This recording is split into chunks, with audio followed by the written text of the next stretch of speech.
Now it's time for the fun part, because if I mess this up, the whole project's ruined and I don't know how to go back.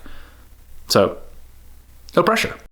I've been working from home for my full-time job for the last couple of years, but I've been doing that using this cheap, crappy folding table as a desk, and it's beyond time for an upgrade. So today we're gonna make a standing desk out of walnut and maple, and it's going to be Star Wars themed, because I'm a nerd. Let's start by milling up the lumber.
The wood is all melted up, and the last thing we need to do before we glue it all up is to add some dowels. I'm gonna use this desk every single day, and these dowels are gonna add a little bit of extra strength to all of those seams.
Time to cut the curves out on the hardwood pieces, but I'm gonna alter my plan just a little bit. I originally was gonna use my jigsaw to cut out both pieces, but instead I'm gonna take a scrap piece of plywood and cut the curve out on it first, and then follow that curve with a pattern bit in my router. I think that will give me a much tighter glue joint, but we'll see.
As I was dry fitting the pieces together and getting really excited about how they looked, I realized that my clamps are about a foot too short to clamp long ways on this. So I'm gonna go back to the store, get longer clamps, and then can glue this up.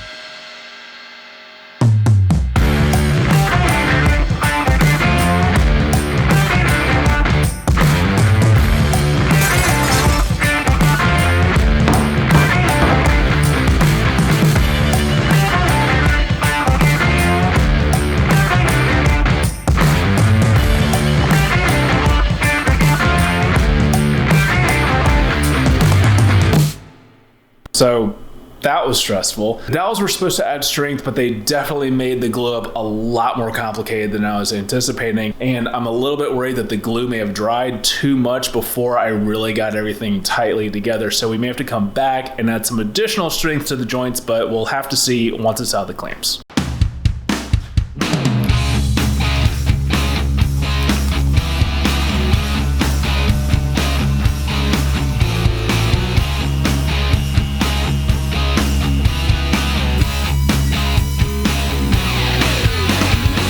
As stressful as that glue up was, fortunately everything has stayed together and I've gone ahead and sanded it up to 220 grit. Now I'm going to go ahead and even up all the edges to the final dimensions, but I'm going to save those offcuts because I'm going to add them on the bottom to make it look like the tabletop is a little bit thicker than it actually is.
To add the logos, ideally I would use a CNC, but I don't have one and you probably don't either. So it took a little bit of sketchy rigging with my projector, but I managed to mark out the logos on the table, and now I'm going to use my plunge router by hand to remove that material.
We've cleaned up the knot and the lines on the logos, so we're ready to move on to the epoxy. We're going to start with a very thin seal coat and then move on to the pour, which will have all of our color in it.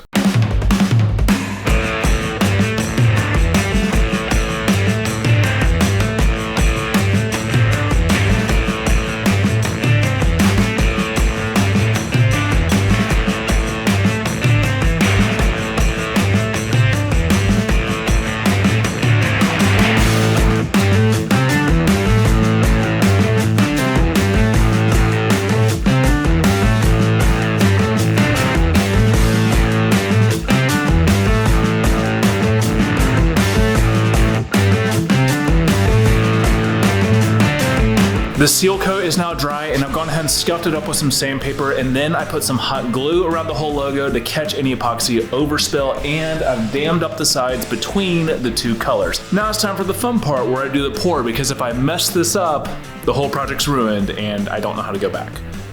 So, no pressure.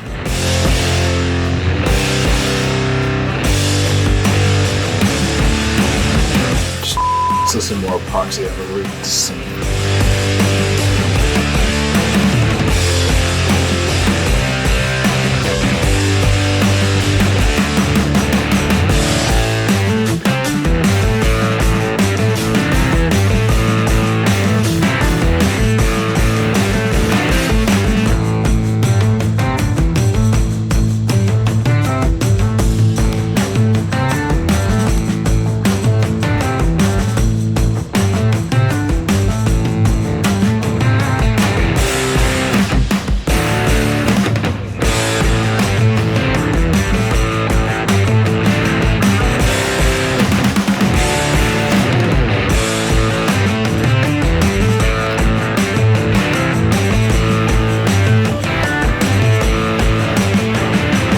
After sanding for what felt like several hours, the epoxy logo is looking really good. I did find a couple spots where the epoxy had seeped into the wood a little bit and wasn't flush, so I came back off camera and filled that with some clear epoxy. While I had that, I went ahead and filled some cracks and voids with the clear epoxy, or if it was on the walnut side, I filled it with black. Now I can sand all that down and start working on getting the legs together, and then we'll move on to the finish.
The desktop is finally done, and welcome to my home office, which is a bit of a mess right now, but it's time for us to install the legs, and that's gonna be a lot easier to do in here.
While it's certainly not perfect, I'm extremely proud of how this standing desk turned out, and I'm excited to start using it while working from home and doing things like editing these videos. Star Wars means something to me, and it has for the last couple of decades, which is why I really enjoy incorporating it into the projects that I'm making, like the standing desk, and why I power carved a Mythosaur skull out of 2x4s. I think you would also like that video, so I've got pulled up for you right over here, and I'll see you in that video.